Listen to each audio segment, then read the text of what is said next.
Hi guys, so in this video I want to discuss how and when is the best time to grow and scale your business and when is the best time to hire staff.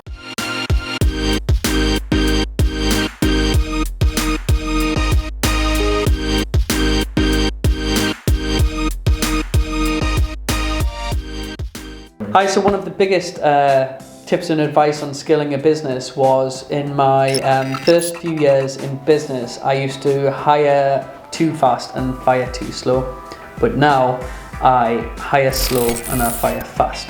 And one of the biggest things I've learned is, and bits of advice I would give is, don't overhire for the sake of it. Wait until you are pretty much bursting at the seams on that department, whether it's marketing, admin, sales, until you really need somebody, and then hire rather than overhire. Especially as a small business when cash flow is tight, maybe for some of you is don't overhire too quick, because as entrepreneurs and people that have big goals and vision, we get a bit carried away in the early days of growing fast, and we need to catch up with everyone else. Don't worry about what everyone else is doing. Just make sure everyone's rolling the sleeves up and everyone should be at 80-90% capacity in terms of what they're doing every day before you start bringing on new members of staff. Because when you compare that to bigger companies that have stagnated, that's because they're overstaffed. So you Philip Greens or previous people, they take over, people like Mike Ashley, that go in and take over underperforming businesses that used to be great performers. First thing they do is make redundancies and staff cuts, and not everyone likes that, but that's business, because you trim the fat, as it were.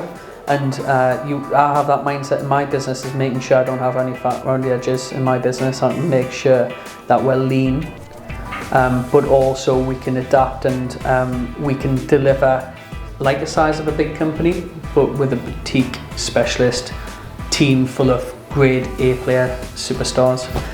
That's the ideal scenario. I know it doesn't always happen that way, but having that mindset of not hiring until you'll know when you need to hire, because the same things keep coming round and you get overspill on certain areas and departments. Another aspect on scaling is obviously culture.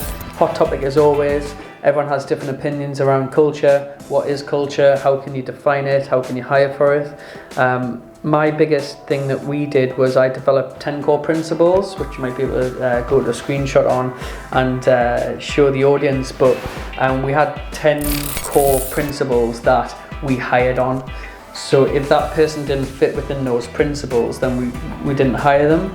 But we also used that as a measurement when we were getting people to pass probation or not. Did they match up to all of these principles? And you started to see after a number of weeks or a couple of months whether they fitted in with that. And you just need to stay true to yourself and true to your core values or principles, as you call them, and making sure those type of people are in your business, because as soon as you hire someone that's a high performer but doesn't fit the core values principles, it's like a cancer in your business. So my biggest advice, because I've made that mistake as well with a couple of previous hires, is make sure that those people fit within your core values and principles and define them. Some of the quickest ways you can do that would be by the book Traction. And they've got a great way of how to implement your core values and like a little worksheet. There's also a great book called Scaling Up by Vern Harnish, and he talks around building your core values, your vision, your mission statement. So having something like that within your business and sticking to that when you hire is crucially important, because we're like 15-20 employees, like every person makes an impact on the business. So if you've got negative energy there, you can feel that. So I was saying in interviews and people that we hire, we need people that come to work with batteries included, not batteries excluded. So the person comes through the door, they're pumped, they're ready, they're motivated, they know what they're doing, they're autonomous, and they can just crack on. Because people like that can work in this business, but people that need batteries included, so they need charged up every day, they need managers and members of the team to get them motivated to do work and remind them what to do every hour of the day. Businesses like ourselves, we can't carry those type of people. So I always had the mindset of do they come with batteries included, is one of my biggest tips for culture fits. So those are my tips around hiring and scaling and a bit of culture. What do you do in your business? Drop a comment below, would love to hear. And also subscribe and hit the like button because obviously as and when we build more videos, you'll get to see them, and hopefully we can help you in the future. Thank you.